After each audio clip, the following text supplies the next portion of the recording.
What we're seeing right now, these last 2 weeks, what we're seeing is the evil that we in the free world now confront. It's been exposed, this axis of evil, Russia, China and Iran, bound together in a war on freedom, each helping the other. And this is no Cold War talk from a museum. We've grown embarrassed, I know, in the West, talking about freedom as something worth fighting for, or even dying for. And that's helped to cloud our vision and sap our will, encourage us not to see the threats or have the guts to defend ourselves, or not in time. So what have these past 2 weeks shown? Well, for a start, the barbaric values of this new axis of evil. Let's take them in turn. Russia, its invasion of Ukraine, in what is the first battle of the Third World War. Russia, morally backed by China, using weapons, drones supplied by Iran. We already know that its invasion of Ukraine is in itself a war crime. We already know that Russia has since committed further war crimes in towns like Bucha, murdering civilians. But on July 29, there was another crime that the media really has barely registered. I'm not talking here about the video of a Russian soldier castrating a Ukrainian prisoner with bolt cutters before shooting him, but something worse, the massacre of about 50 Ukrainian prisoners of war. Dozens more injured.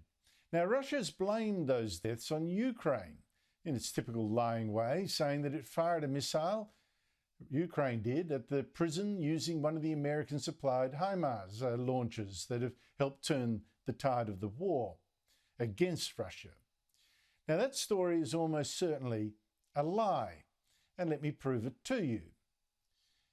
This is the prison before the attack. The block with the Ukrainians is the white one in the centre. And this is the prison after the alleged Ukrainian missile attack. It already doesn't look like a missile attack because look at the tin roof. It's mostly still there. It hasn't been blown off, hasn't been shredded by shrapnel from the explosion below. Let me show you in contrast what a missile attack from a HIMARS or equivalent does look like. It leaves a big crater for a start, and it also leaves an even solid building blasted to bits. But let's now go back to this prison barracks. No crater can be seen, and the bed frames inside for the prisoners, as you can see, they've barely moved, as if they were just burned in a fire. There was no explosion that would have scattered them about like chess pieces. And a fire is exactly what I think happened. I suspect Russia locked in the prisoners and fired the building, burned them alive. Now, if you think they wouldn't be that evil, remember that these prisoners are from the Azov brigade that held up the Russian advance from the south for critical months, fighting in the ruins of Mariupol before finally surrendering. The Russians were furious, called them Nazis, and the Russian embassy in London last week tweeted that these Azov militants deserved execution. But death not by firing squad, but by hanging, because they're not real soldiers, it said. They deserve a humiliating death. And now they've got it. And this is what dictatorial regimes like Russia under Vladimir Putin that celebrate war and conflict, this is what they do. They get toxic. They create a culture that's vicious in a way that the West seems to have forgotten. Give you another example of that. Here's a prominent member of Russia's Duma, its parliament, on state television last week, threatened to murder even German journalists in Ukraine for exposing Russia's crimes there. Я хочу этому нацику, а мне наплевать, сказать, сука, мы все придем и всех вас убьем. But to China, a key member of this axis of evil. Now, again, we already know China is a dictatorship. We already know it's nasty, it's violent, it's vicious. We know that it jails democracy activists. It's crushed the freedoms of Hong Kong right in front of our eyes in the past year or two. It has murdered people who are just wanting a vote and has put up to 1 million Muslim Uyghurs in concentration camps. But too many politicians and business leaders in the West, they still say, well, look, don't worry. I mean, China is good for business. They mean actually good for their business, not necessarily for you. And they'll say, look, it'll calm down in time, become more democratic and blah, blah. Wrong, wrong, wrong. In the past week, we have seen things from China that should terrify us in the West. Now, China has been watching its ally Russia in its war in Ukraine to learn the lessons. For instance, how far will the West go to save Ukraine and its democracy? Will it get bored, turn away? And what does that mean for the Chinese dictatorship, which is threatening war to take, for instance, the island democracy of Taiwan and its 23 million people?